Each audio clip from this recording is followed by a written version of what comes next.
Hello students, मैंने आपको previous lecture में टाइप्स ऑफ लोड बताया था जो आरसीसी स्ट्रक्चर पे एक्ट करता है।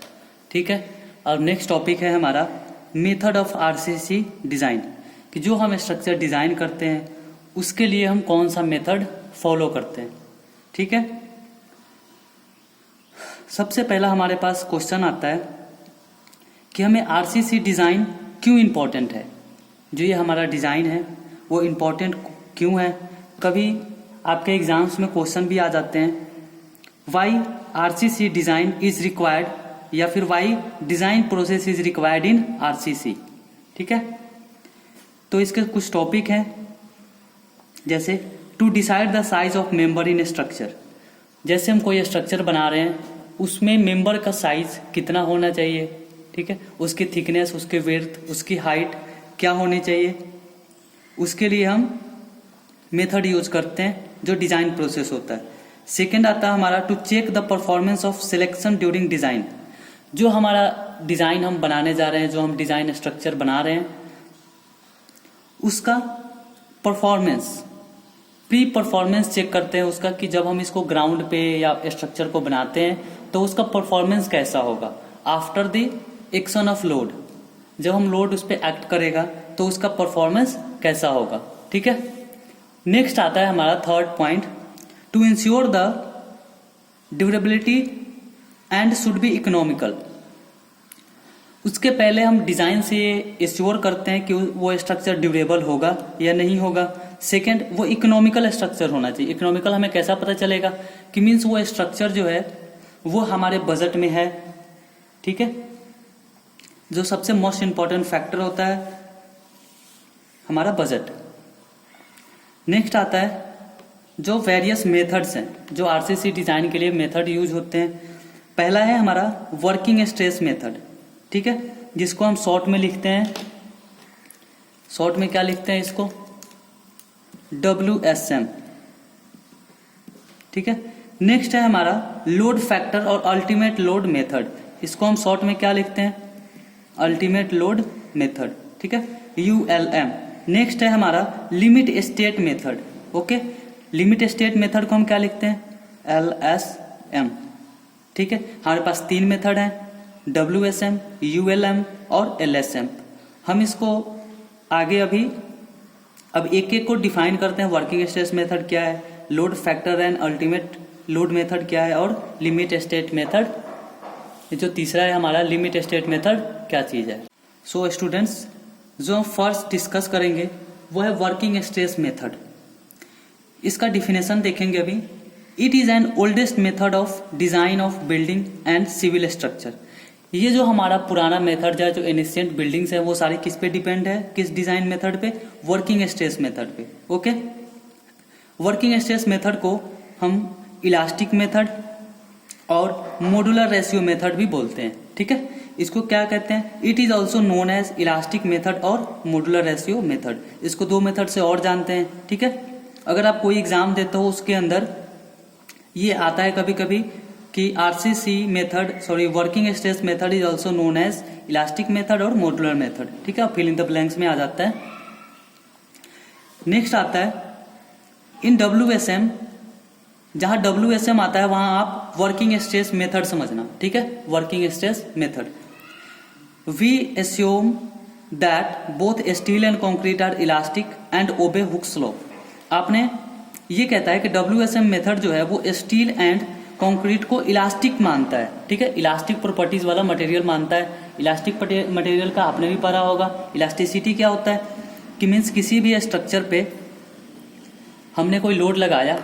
ठीक है, जैसे ये कोई हमारा स्ट्रक्चर है, इस पे हमने लोड लगाया, P कोई लोड लगाया, इसमें क्या होगा, ये ऐसे बेंड करेगा। ठीक है, आपने ये सोम में पढ़ा होगा, SM जो स्ट्रक्चर मैकेनिक्स होता है उसके अंदर, इस पे लोड लगाया, इसे क्या होगा, बेंड होगा।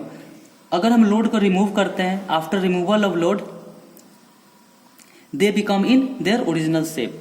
ठीक है, ये फिर अपने ओरिजिनल शेप पे आ जाता है। वो क्या होता है, इलास्टिक प्रॉपर्टीज ऑफ मटेरियल। और हुक्स लॉ भी पढ़ा होगा आपने, जो क्या कहता है कि stress is directly proportional to strain.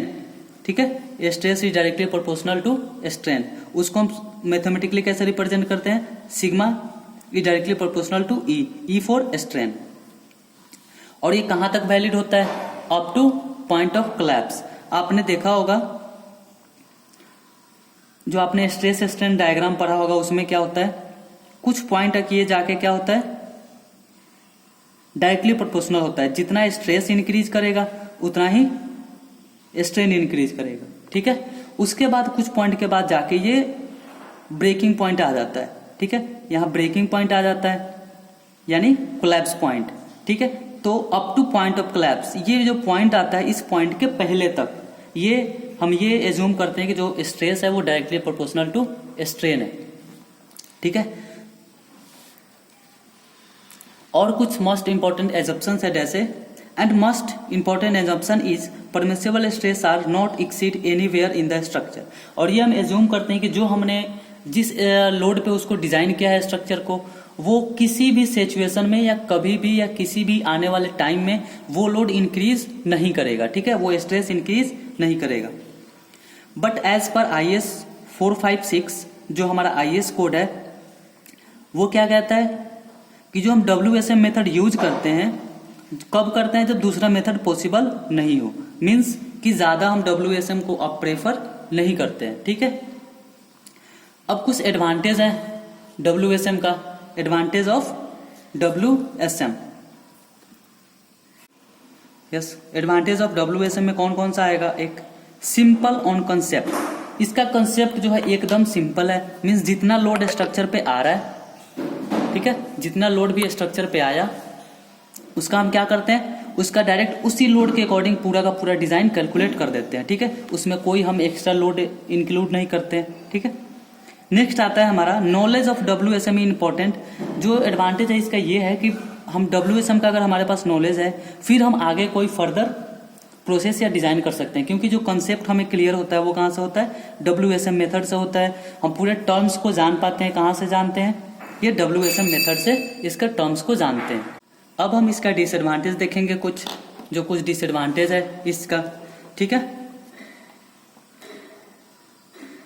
इसमें पहला डिसएडवांटेज क्या है कि जो हम कंक्रीट और स्टील को, स्टील तो इलास्टिक मटेरियल है बट कंक्रीट क्या है, इलास्टिक मटेरियल नहीं है, ठीक है।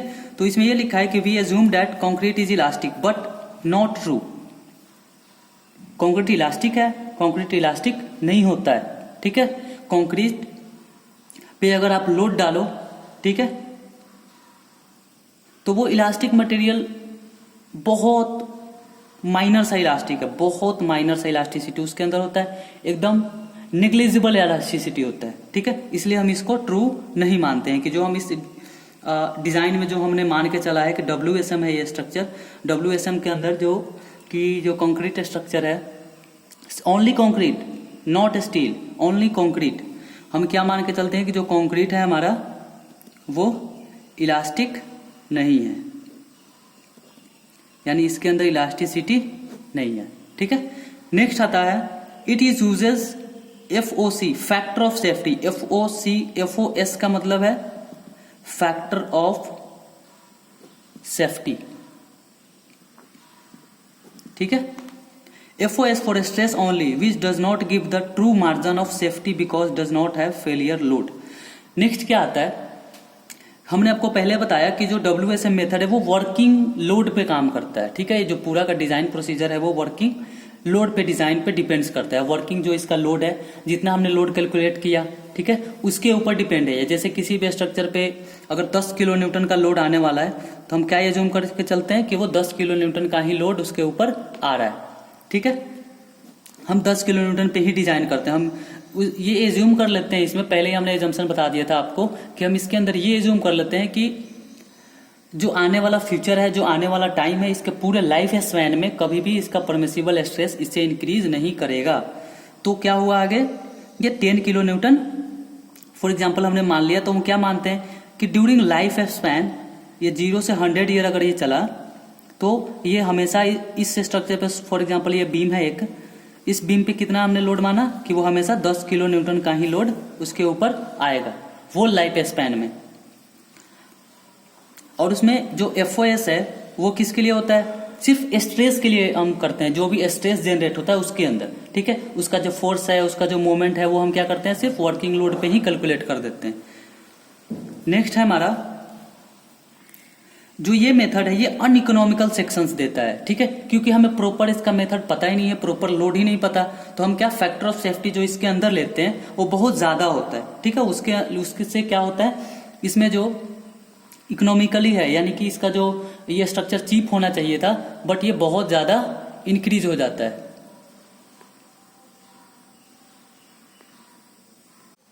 ठीक है।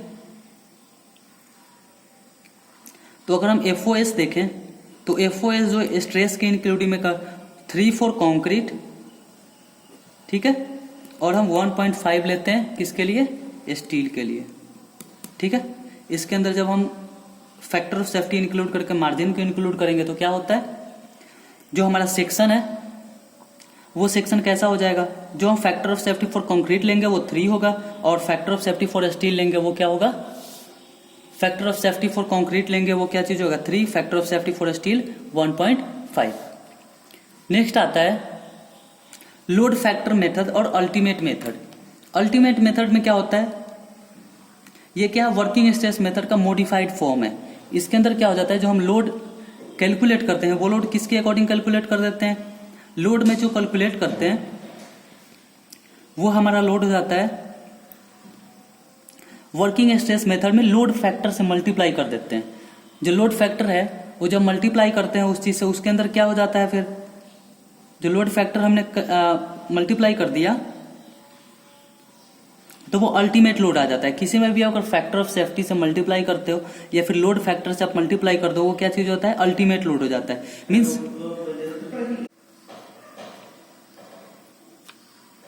अल्टीमेट लोड समझ आ गया, वर्किंग लोड को जब हम मल्टीप्लाई कर देते हैं लोड फैक्टर से, वो क्या चीज हो जाता है, अल्टीमेट लोड हो जाता है, ठीक है। उसके बाद जो हम कैलकुलेट करेंगे, स्ट्रेस करें, बेंडिंग मोमेंट करें, इसका फोर्स निकालेंगे, वो क्या होगा, वो सारे के सारे अल्टीमेट होंगे। अल्टीमेट फोर्स होगा, अल्टीमेट मोमेंट होगा, अल्टीमेट स्ट्रेस होगा, ठीक है। तो उसमें क्या आ जाता है, एक फैक्टर सेफ्टी का मार्जिन आ जाता है उसके बीच, ठीक है। सेफ्टी का मार्जिन मीन्स क्या होता है कि जैसे कि हमने कोई स्ट्रक्चर डिजाइन किया, ठीक है, हमारा लोड आने वाला है 10 किलो न्यूटन, ठीक है। इन फ्यूचर अगर उस पर किसी भी कारण अगर 12 किलो न्यूटन का भी लोड आता है तो वो क्या होगा, उसको इजिली रेसिस्ट कर सकता है, ठीक है, उसको इजिली वो रेसिस्ट करेगा, ठीक है। तो ऐसे में क्या हो जाएगा, ये अल्टीमेट एक फैक्टर ऑफ सेफ्टी हो गया। इसका जो मार्जिन दे दिया इसको कि चलो भाई अगर 12 का भी लोड आता है फिर भी ये फेलियर नहीं होगा। लेकिन WSM में क्या था, अगर WSM में क्या था कि होल स्पैन उसके हमेशा मान के चलते थे, लाइफ स्पैन जो भी है उसका, कि उस पर 10 किलो न्यूटन का ही लोड आएगा। मीन्स अगर वो उस पर ज्यादा होता है तो वो आपको कोई भी नोटिस नहीं देगा कि हमें अब फेल होना है या कुछ क्रैक्स वगैरह नहीं आता, वो डायरेक्ट फेल हो जाता है, डायरेक्ट कोलैप्स हो जाता है। बट इसके अंदर क्या है, एक मार्जिन मिल जाता है उसके बीच, ठीक है, कि अगर हम वो लोड डालते हैं फिर वो एक मार्जिन है हमारे पास कि चलो इतना स्पेस है, थोड़ा और हम बढ़ा सकते हैं, ठीक है, हमारे पास इसका ऑप्शन है। और this method is use for real stress and strain curve. ये जो मेथड है वो रियल स्ट्रेस एंड स्ट्रेन को दिखाता है, ठीक है। और जो ये मेथड है ये किसी भी सेक्शन के लिए बन जाता है, ठीक है, किसी भी सेक्शन। स्टूडेंट्स अब जो नेक्स्ट टॉपिक है हमारा वो लिमिट स्टेट मेथड, मीन्स उसका टाइप्स है, ये तीसरा मेथड है, ठीक है। लिमिट स्टेट मेथड में क्या होता है, जो हमने पहले 2 मेथड देखा, ठीक है, एक WSM देखा और एक WSM देखा और एक ULM देखा, ठीक है। दोनों मेथड में क्या था कि ये सेटिस्फैक्टरी परफॉर्मेंस तो दे रहा था, जो पहला था WSM वो सेटिस्फैक्टरी परफॉर्मेंस दे रहा था one on working load, only working load, यानी सेटिस्फैक्टरी परफॉर्मेंस देगा कहां पे, सिर्फ वर्किंग लोड पे, but not give the satisfactory margin over collapse. अगर किसी कारणवश अगर वो स्ट्रक्चर फेल होने वाला है तो उसके बीच में कोई मार्जिन नहीं है। फॉर एग्जाम्पल मैंने आपको पीछे बताया कि जैसे 10 किलो न्यूटन का लोड आना है उस पर, ठीक है, अगर हम थोड़ा सा भी इंक्रीज करते हैं तो उसमें कोई मार्जिन नहीं, वो तुरंत just after the loading structure become fail. So इस जो सेटिस्फैक्टरी मार्जिन है इसका यही मीनिंग है कि इनके बीच में कोई गैप नहीं है लोड के बीच में, ठीक है, वो डायरेक्ट फेल हो जाएगा। क्या है इसमें, और जो ULM मेथड है उसमें क्या है, give satisfactory margin of collapse.